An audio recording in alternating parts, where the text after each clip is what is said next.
So hey guys, it's Bobo the Vulture. This is the Sega Arcade Gallery. It features Outrun, Afterburner, Space Harrier, and Super Hang-On.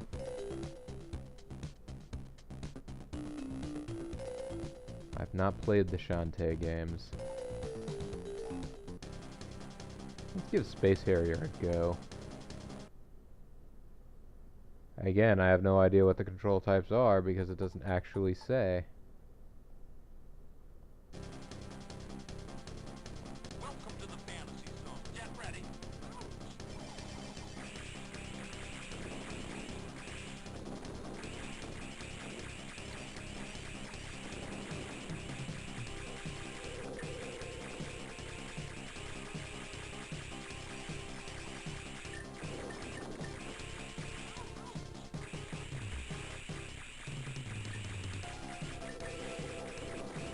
Man, I've forgotten that Space Harrier's controls were mirrored. But you press down to pull up. Which makes perfect sense if you're realizing that that's what's happening.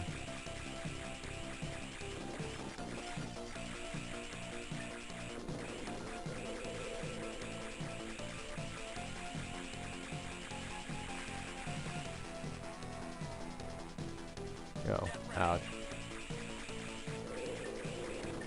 I somehow don't think this is going to be a particularly great run.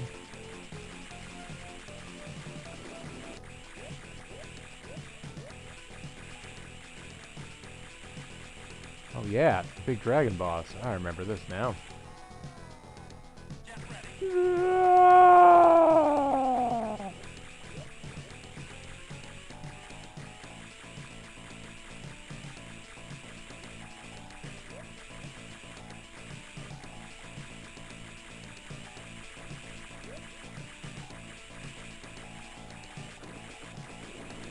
The true issue with Space Harrier, you can't actually see what you're shooting at because your guy's in the way. Oh, there's big moe heads.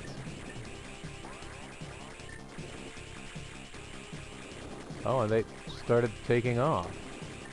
Hey, why don't you guys take off?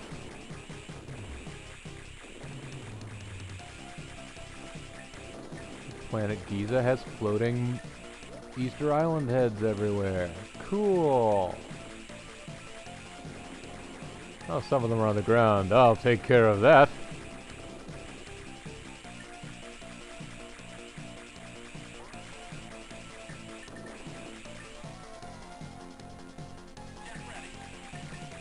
And Cloud Rocks, yes. I don't know. I thought he could have used a smaller sword and still been an effective character. I really should not have tried to zag around that particular pillar. I should have just waited.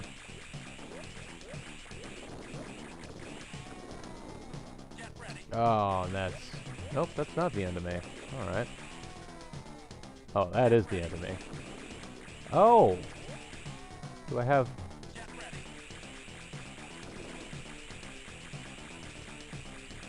I didn't even have a chance to see whether or not I have a limited number of continues or not.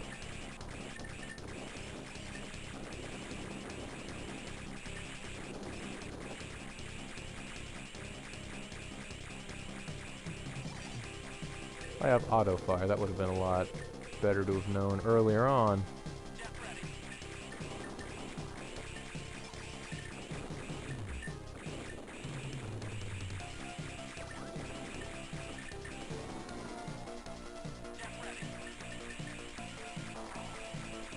This game does have a difficulty curve, doesn't it? Oh, jellyfish. Why you do that to me?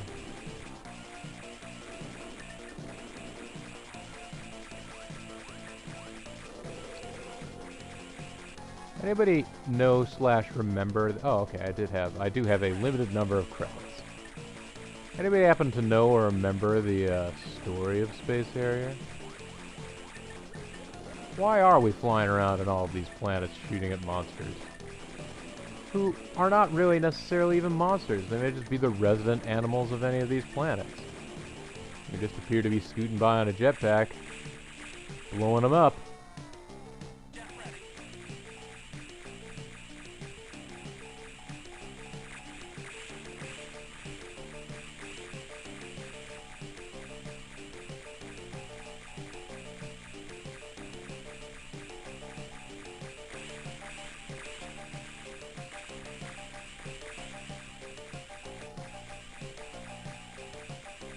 Go, come on. Knock them out.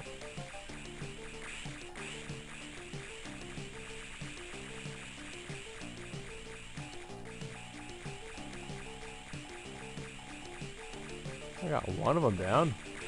To, I guess, color changey blue.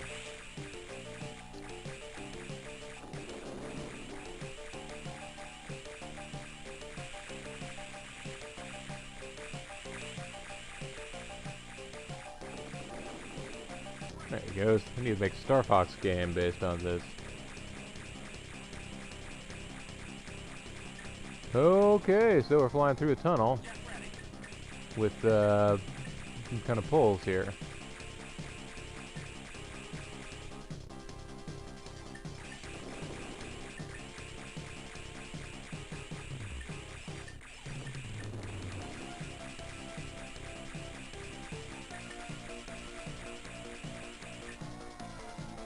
Oh, I was just experimenting to see whether or not I could blow those up.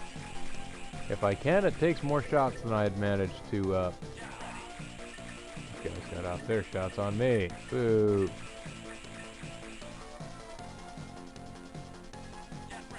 I certainly am chewing through these credits, ain't I?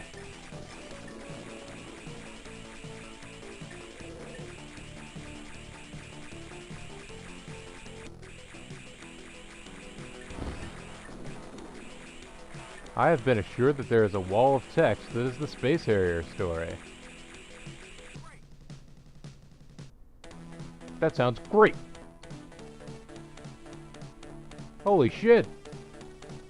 The bonus stage is on Falcor?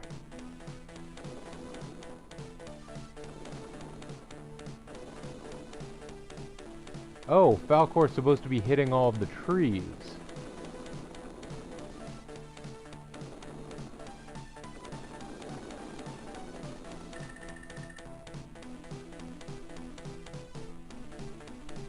Thanks, Falcor. I apologize for everybody who already knew that the bonus stage was on board Falcor. I only ever played this game. I remember thinking it looked really cool. I remember playing, and this was a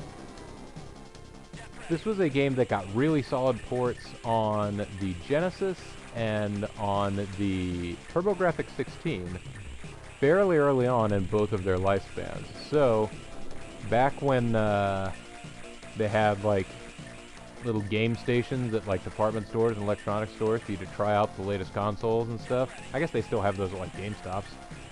But back when they had those for Genesis and TG16, Space Harrier would be a pretty common entry for them to have.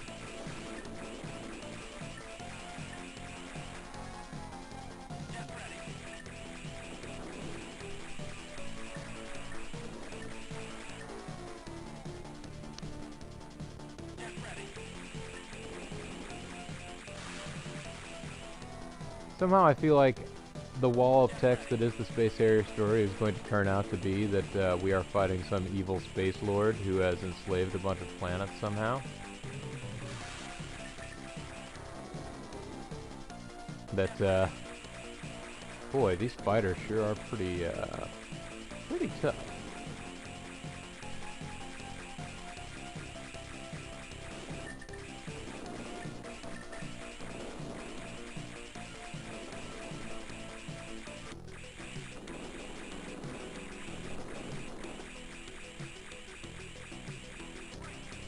Once upon a time, it existed a beautiful utopia located far, far beyond some shit.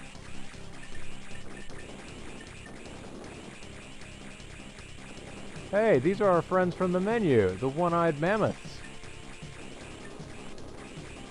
It seems like we shouldn't be blowing them up.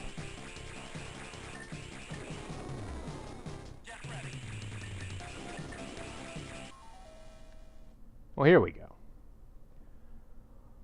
Once upon a time, there existed a beautiful utopia located far, far beyond the most distant galaxy of the universe, called Dragonland. It was a peaceful world, brimming over with life and light. Then suddenly, in the space year 6226, a dastardly scheme carefully orchestrated by the Evil One was unleashed on this land, which had once been a Garden of Eden. Supernatural phenomena became rampant throughout the devastated planet. Barbaric and evil creatures could literally be seen roaming everywhere. Although everything imaginable appeared to have been destroyed on Dragonland, the only living thing that continued to resist the forces of evil was Uriah, a friendly dragon. He was nearly at his wit's end in his unrelenting search for a savior when, lo and behold, a fighter from Earth with superhuman ability and psychic powers heard his plea for help and arrived on the scene to help save the day. Now, with the whole universe as your audience, a legendary battle that is surely destined to be passed down for future generations is about to unfold. Well, shit, I certainly am screwing the pooch on that. This is supposed to be a legendary battle where I managed to save the universe. I'm pretty sure I'm not going to get through just like 30 stages or something, isn't there?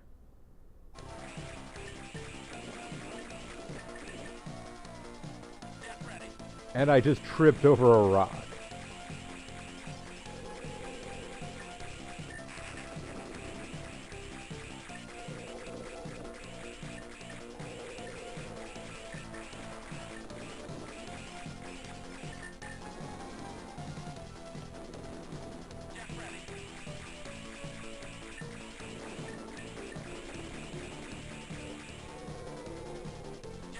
You really should only be getting the story twice over, once on the overlay of the stream and the other time in your actual stream window.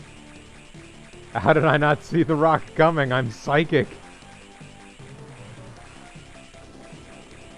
That's right, Lethal.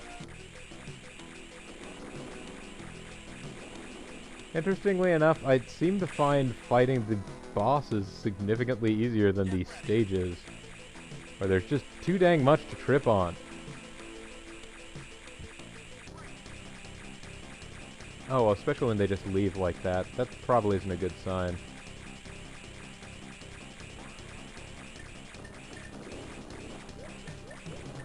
Uh-oh. The Moe Island heads, or the Easter Island heads are starting to breathe fire. That's not good.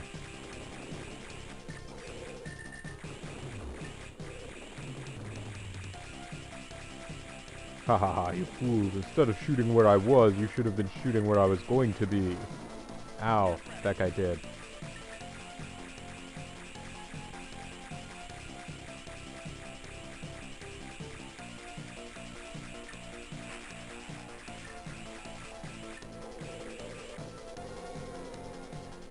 Oh, those are deadly, deadly lasers.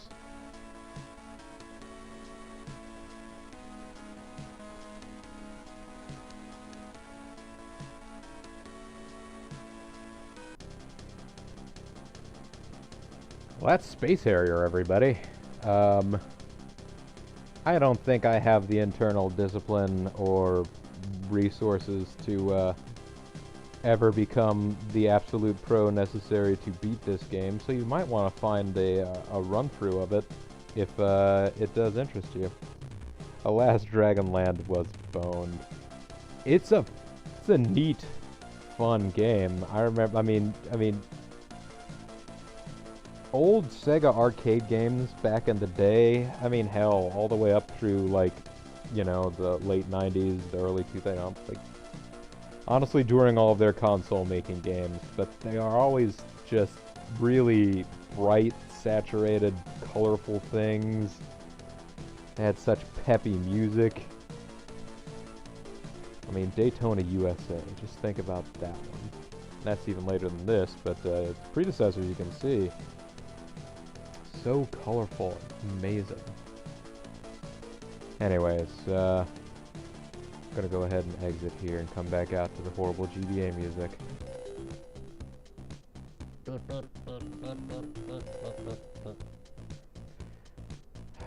Thanks very much for watching, YouTube. I'll see you later.